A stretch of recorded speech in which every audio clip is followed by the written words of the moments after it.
नमस्कार विद्यार्थी मित्रांनो, स्वागत आहे आपल्या YouTube चॅनलवरती। आज आपण या व्हिडिओमध्ये पहा पोलीस भरती इम्पॉर्टंट सराव प्रश्नसंच पाहणार आहोत। मित्रांनो, या व्हिडिओमध्ये आपण मागील भरतीमध्ये विचारण्यात आलेले जे काही प्रश्न आहेत ते सर्व प्रश्न महत्त्वाचे होते आणि ते महत्त्वाचे प्रश्न आज आपण या व्हिडिओमध्ये रिव्हिजन म्हणून घेत आहोत। हे प्रश्न आपल्याला पोलीस भरतीमध्ये नेहमी विचारण्यात आलेले प्रश्न आहेत। त्यामुळे आपल्याला या व्हिडिओची जर PDF डाउनलोड करायची असेल तर पहा आपलं टेलिग्राम चॅनल आहे, सोबतच आपला WhatsApp ग्रुप देखील आहे। दोघांच्याही लिंक्स मी तुम्हाला डिस्क्रिप्शनमध्ये दिलेल्या आहेत, त्या ठिकाणी जाऊन आपण दोघांनाही जॉइन करा, म्हणजे आपल्याला प्रत्येक व्हिडिओची PDF त्या ठिकाणी फ्रीमध्ये दिलेली आहे। आणि मित्रांनो, चॅनलवरती जर नवीन असाल तर लगेच आपल्या चॅनलला सबस्क्राइब करून ठेवा, म्हणजे आपल्याला डेली असेच महत्त्वाचे व्हिडिओज पाहायला मिळतील। चला तर व्हिडिओला सुरुवात करूया। तर पहा आपला प्रश्न पहिला आहे, कोणत्या ठिकाणाला भारताची व्याघ्र राजधानी म्हणून ओळखले जाते? मित्रांनो, प्रश्नाचं जर उत्तर येत असेल तर 3 ते 5 सेकंदामध्ये आपण प्रश्नाचं उत्तर देण्याचा प्रयत्न करा, म्हणजे आपलं रिव्हिजन देखील होऊन जाईल। आणि मित्रांनो, हे सर्वचे सर्व प्रश्न आपल्याला पोलीस भरतीमध्ये विचारण्यात आलेले आहेत। यामध्ये आपण 5 ते 6 प्रश्न असे आहेत की जे करंट अफेअर्स 2024 वरती आधारित घेतलेले आहेत, त्यामुळे हा व्हिडिओ अजून थोडासा महत्त्वाचा होणार आहे।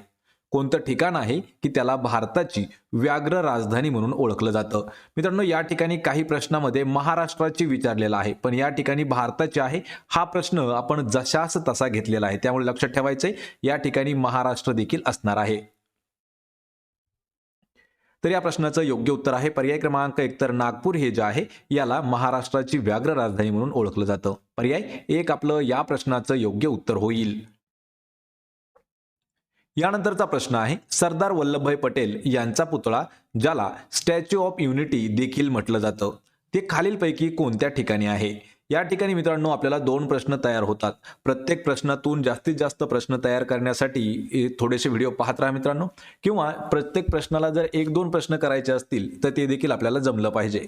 या ठिकाणी कोणते 2 प्रश्न तयार होतात पहा, तर सरदार वल्लभभाई पटेल यांचा पुतळा त्याला अजून काय नाव आहे? Statue of unity. आणि स्टॅच्यू ऑफ युनिटी हे जे आहे हे कोणाच्या पुतळ्याला म्हटलं जातं? लक्षात ठेवा, सरदार वल्लभभाई पटेल यांच्या। तर ते स्टॅच्यू ऑफ युनिटी कोणत्या ठिकाणी आहे? तर ते आहे पहा ऑप्शन क्रमांक 4, तर केवडिया हे जे ठिकाण आहे या ठिकाणी आहे स्टॅच्यू ऑफ युनिटी। आणि केवडिया हे जे आहे हे गुजरात या राज्यामध्ये स्थित आहे। पहा कोणतं? स्टॅच्यू ऑफ युनिटी हे गुजरातमध्ये आहे आणि केवडिया या ठिकाणी आहे, आणि केवडिया हे गुजरातमध्ये येतं। पर्याय 4 आपलं या प्रश्नाचं योग्य उत्तर होईल। यानंतरचा प्रश्न आहे, चौरी चौरा येथील घटनेमुळे व्यथित होऊन महात्मा गांधीजींनी फेब्रुवारी 1922 मध्ये असहकार चळवळ स्थगित केली, ते चौराचौरी ठिकाण कोणत्या राज्यामध्ये स्थित आहे? पहा आपल्याला एक ठिकाण विचारलंय की चौरी चौरा हे जे ठिकाण आहे तर त्या ठिकाणी एक घटना झाली होती आणि त्या घटनेमुळे गांधीजींनी फेब्रुवारी 1922 मध्ये त्यांची जी असहकार चळवळ होती ती स्थगित म्हणजे थांबवली होती। ते जे चौराचौरी ठिकाण आहे आपल्याला विचारलंय की ते कोणत्या राज्यामध्ये येतं? तर लक्षात ठेवा, चौराचौरी हे ऑप्शन क्रमांक 3, तर उत्तर प्रदेश या राज्यामध्ये ठिकाण आहे।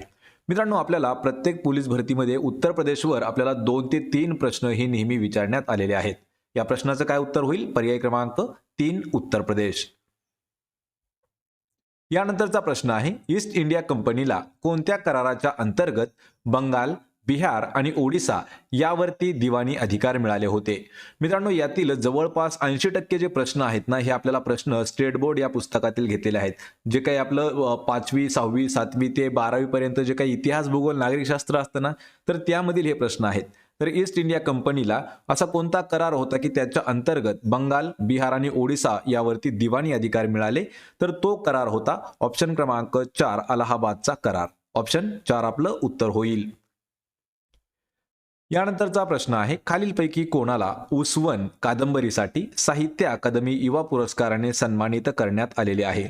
या ठिकाणी पहा कोणती कादंबरी आहे, तर उसवन नावाची कादंबरी आहे। ती कोणाची आहे ज्यामुळे त्यांना साहित्य अकादमी युवा पुरस्कार देण्यात आलेला आहे? तर या प्रश्नाचं उत्तर असणार आहे पर्याय क्रमांक 2, तर देवीदास सौदागर हे जे आहेत यांची कादंबरी आहे पहा उसवन, आणि याच कादंबरीसाठी त्यांना साहित्य अकादमी युवा पुरस्काराने देखील सन्मानित करण्यात आलेला आहे। पर्याय क्रमांक 2 आपलं या प्रश्नाचं योग्य उत्तर होईल। यानंतरचा प्रश्न आहे, भारत छोडो आंदोलनादरम्यान साताऱ्यात खालीलपैकी कोणत्या स्वातंत्र्य सैनिकांनी प्रति सरकार स्थापन केले होते? मित्रांनो, काही काही प्रश्न पत्रिकेमध्ये आपल्याला पत्री सरकार म्हणजे यालाच प्रति सरकार आणि पत्री सरकार देखील म्हटलं जातं. तर विचारलंय काय आपल्याला की पत्री सरकार याची स्थापना कोणी केलेली आहे? आणि हे जे एक सरकार म्हणू शकतो किंवा हे जे एक संघटन आहे हे भारत छोडो आंदोलनादरम्यान सातारा या ठिकाणी घेतलं होतं. आणि या प्रश्नाचं योग्य उत्तर होईल पर्याय क्रमांक 3, क्रांतिसिंह नाना पाटील यांनी प्रति सरकार स्थापन केलेलं आहे. मित्रांनो, आपल्याला या प्रश्नावरती 2 प्रश्न विचारले जातात. जे काही प्रति सरकार किंवा पत्री सरकार आहे हे कोणत्या जिल्ह्यामध्ये स्थापन झालं? तर ते झालं आहे पहा सातारा या जिल्ह्यामध्ये. आणि दुसरा प्रश्न काय विचारला जातो आपल्याला, कोणी स्थापन केलं? किंवा कधी कधी प्रश्न असा विचारला जातो, क्रांती नानासिंह पाटील यांनी साताऱ्यामध्ये कोणतं संघटन स्थापन केलं होतं? तर ते आहे पहा प्रति सरकार. पर्याय क्रमांक 3 आपलं या प्रश्नाचं अचूक उत्तर होईल. यानंतरचा प्रश्न आहे, डॉक्टर बाबासाहेब आंबेडकर यांनी राजर्षी शाहू महाराजांच्या आर्थिक मदतीने कोणते वृत्तपत्र सुरू केले? पहा, हा देखील प्रश्न थोडासा इम्पॉर्टंट आहे. या ठिकाणी या प्रश्नामध्ये 2 व्यक्ती सांगितलेले आहेत. तर डॉक्टर बाबासाहेब आंबेडकर आणि राजर्षी शाहू महाराज. तर बाबासाहेब आंबेडकरांनी छत्रपती शाहू महाराजांच्या आर्थिक मदतीने एक वृत्तपत्र सुरू केलं होतं. तर त्याचं नाव आहे पर्याय क्रमांक 3, जे मूकनायक वृत्तपत्र होतं. हे कोणी सुरू केलं? डॉक्टर बाबासाहेब आंबेडकर. डॉक्टर बाबासाहेब आंबेडकर यांनी मूकनायक जे आहे हे वृत्तपत्र सुरू केलं होतं. आणि हे वृत्तपत्र सुरू करताना राजर्षी शाहू महाराज जे आहेत त्यांनी बाबासाहेबांना आर्थिक मदत केली होती. पर्याय क्रमांक 3 आपलं या प्रश्नाचं उत्तर होईल. यानंतरचा प्रश्न आहे, रायगड जिल्ह्यातील पाताळगंगा ही नदी पश्चिमेकडे वाहत जाऊन खालीलपैकी कोणत्या खाडीला मिळते? पहा, यावरती आपल्याला अजून 2 प्रश्न तयार होतात. हा जो प्रश्न आहे हा प्रश्न आपल्याला एकतर रायगड या जिल्ह्यावरती देखील विचारण्यात आला होता. तर पाताळगंगा ही नदी कोणत्या जिल्ह्यामध्ये आहे? लक्षात ठेवा, रायगड. या ठिकाणी प्रश्न काय आहे, रायगड जिल्ह्यातील पाताळगंगा ही नदी पश्चिमेकडे वाहत जाते आणि ती त्या ठिकाणी कोणत्या खाडीला मिळते? तर ती खाडी आहे पहा धरमतरची खाडी. धरमतरची खाडी जी आहे याला मिळते पहा पाताळगंगा ही नदी. पर्याय 2 आपलं पर्याय क्रमांक 1 आपलं या प्रश्नाचं उत्तर होईल. यानंतरचा प्रश्न आहे, कोणत्या समितीने केंद्रीय दक्षता आयोगाची स्थापना करण्याची शिफारस केली होती? या ठिकाणी आपल्याला एका समितीवरती प्रश्न विचारला आहे. केंद्रीय दक्षता आयोग याची स्थापन करण्याची जी शिफारस आहे ही कोणत्या समितीने केली होती? तर या प्रश्नाचं योग्य उत्तर होईल पर्याय क्रमांक 2. तर संथनम ही जी समिती आहे या समितीने एक शिफारस केली होती की केंद्रीय दक्षता आयोगाची स्थापना करावी. पर्याय 2 आपलं या प्रश्नाचं योग्य उत्तर होईल. यानंतरचा प्रश्न आहे, आंतरराष्ट्रीय क्रिकेट परिषदेने म्हणजे त्याला आपण ICC म्हणतो, तर ICCने कोणत्या देशातील मेजर लीग या T20 लीगला मान्यता देण्याचा निर्णय घेतलेला आहे? हा प्रश्न आपण करंट अफेअर्स 2024 वरचा विचारलेला आहे. या ठिकाणी काय विचारले की मेजर लीग ही जी आहे ही T20 लीग आहे आणि ही ICCने त्याला मान्यता दिलेली आहे. ती कोणत्या देशातील लीग आहे? या प्रश्नाचं अचूक उत्तर होईल पर्याय क्रमांक 3. तर USA म्हणजेच काय, तर अमेरिका या देशामधील मेजर लीग जी आहे याला T20 लीग आहे पहा क्रिकेटची, तर त्याला ICCने मान्यता देण्याचा निर्णय घेतलेला आहे. पर्याय 3 आपलं या प्रश्नाचं योग्य उत्तर होईल. यानंतरचा प्रश्न आहे, खालीलपैकी कोणत्या रक्तपेशीमध्ये असलेल्या ऑक्सिजनची शरीरातील विविध अवयवांपर्यंत वाहतूक करण्याची जबाबदारी असते? म्हणजे खालीलपैकी असा कोणता घटक आहे की तो घटक रक्तपेशीमध्ये असलेला जो ऑक्सिजन आहे हा शरीराच्या विविध ऑर्गन्स म्हणजे अवयवापर्यंत पोहोचवण्याचं काम करतो? तर या प्रश्नाचं योग्य उत्तर आहे पर्याय क्रमांक 4, जे HB आहे पहा. HB म्हणजे काय, आपण त्याला हिमोग्लोबिन जे आहे, तर हिमोग्लोबिनचं काम आहे की जे रक्त आहे, ऑक्सिजन आहे सॉरी, ते शरीरातील विविध अवयवांपर्यंत वाहतूक करण्याचं काम. पर्याय 4 आपलं या प्रश्नाचं योग्य उत्तर होईल. यानंतरचा प्रश्न आहे, पंडित शिवकुमार शर्मा हे कोणते वाद्य वाजवण्यासाठी ओळखले जातात? पहा, पंडित शिवकुमार शर्मा. मित्रांनो, आपल्याला पोलीस भरतीमध्ये पहा 3 पद्धतीचे प्रश्न ही नेहमी विचारण्यात आलेले आहेत. त्यापैकी पहिला एक प्रश्न आहे पहा वाद्य आणि त्याचे विचारले जातात वादक. यानंतर दुसरा जो आहे तो आहे पहा खेळ आणि खेळाच्या संबंधित असणारे खेळाडू. हे जे 2 प्रश्न आहेत ते खूप महत्त्वाचे विचारले जातात. आणि यानंतर असतो पहा तिसरा एक प्रश्न की दिलेला पुरस्कार, पहा व्यक्ती आणि त्यांना कोणता पुरस्कार दिला यावर देखील आपल्याला प्रश्न हे खूप वेळा विचारण्यात आलेले आहेत. त्यामुळे हे प्रश्न आपल्याला मित्रांनो तोंडपाठ असणं गरजेचं आहे. पंडित शिवकुमार शर्मा हे जे आहेत हे ऑप्शन क्रमांक 3 तर संतूर या वाद्याशी संबंधित आहेत किंवा ते वाद्य वाजवण्यासाठी ओळखले जातात. पर्याय 3 आपलं या प्रश्नाचं उत्तर होईल. यानंतरचा प्रश्न आहे पहा, रायगड जिल्ह्यातील पोलादपूर व सातारा जिल्ह्यातील महाबळेश्वर यांचा 2 तालुक्यांना जोडणारा घाट कोणता आहे? या ठिकाणी पहा, पोलादपूर पोलादपूर आणि महाबळेश्वर या दोघांना, हे जे तालुके आहेत यांना जोडणारा एक घाट आहे मित्रांनो. तर त्या घाटाचं नाव आपल्याला सांगायचं आहे. जेवढे काही विद्यार्थी आहेत पहा रायगड आणि साताऱ्याचे, तर त्या सर्वांना हा प्रश्न येणं गरजेचं आहे. रायगड जिल्ह्यातील पोलादपूर आणि सातारा जिल्ह्यातील महाबळेश्वरचा 2 तालुक्यांना जोडणारा जो घाट आहे तो आहे पर्याय क्रमांक 2, तर आंबे नळी घाट. ऑप्शन 2 आपलं या प्रश्नाचं योग्य उत्तर होईल. यानंतरचा प्रश्न आहे, गुरुत्वाकर्षण सिद्धांत सर आयझॅक न्यूटन यांनी आपल्या कोणत्या पुस्तकात मांडलेला आहे? यावरती देखील आपल्याला 2 प्रश्न बनतात.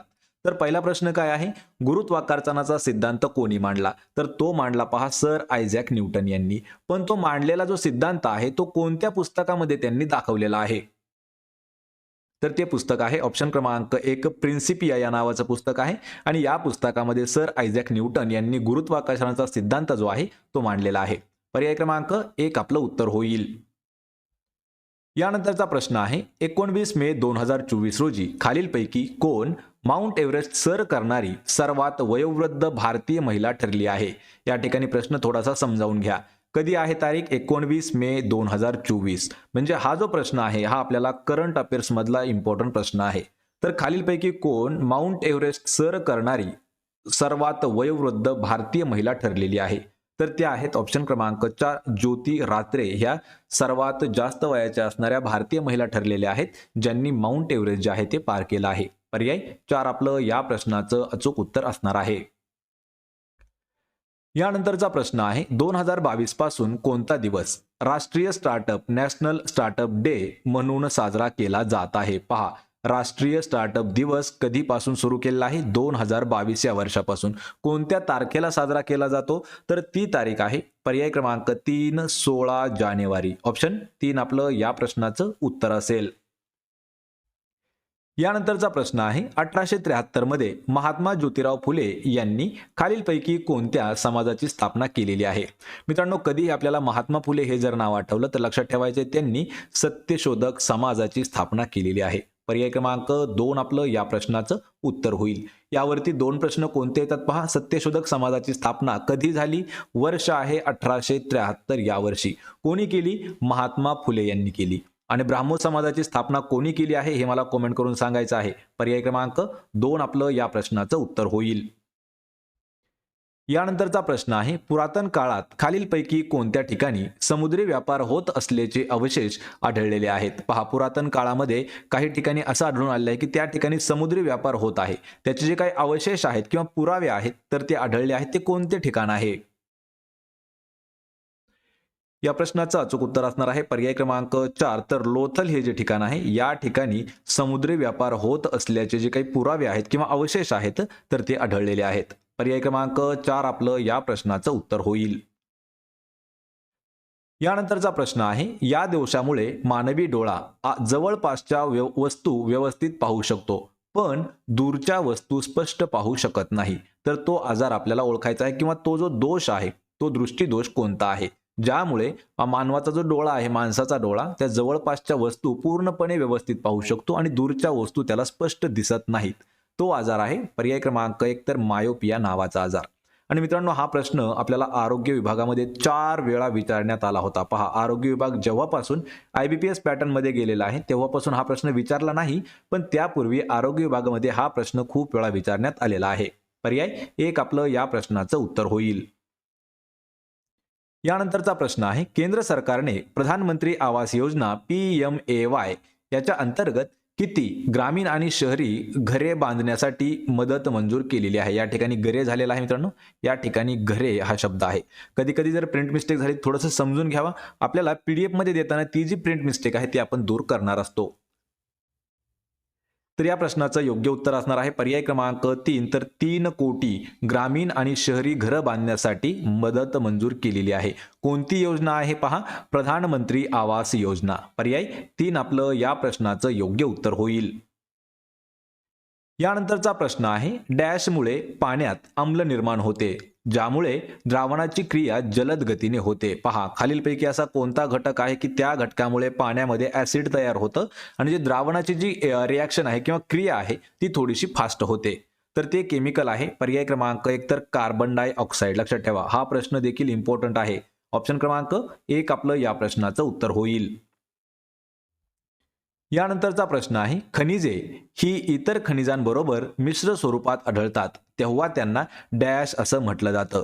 मित्रांनो, हा प्रश्न आपण मुद्दाम पहा स्टेट बोर्डच्या पुस्तकातील घेतलेला आहे, कारण आपल्याला त्याच वर्गातील किंवा त्याच जे प्रश्न आहेत सिलेबसचे ते खूप वेळा विचारण्यात आलेले आहेत.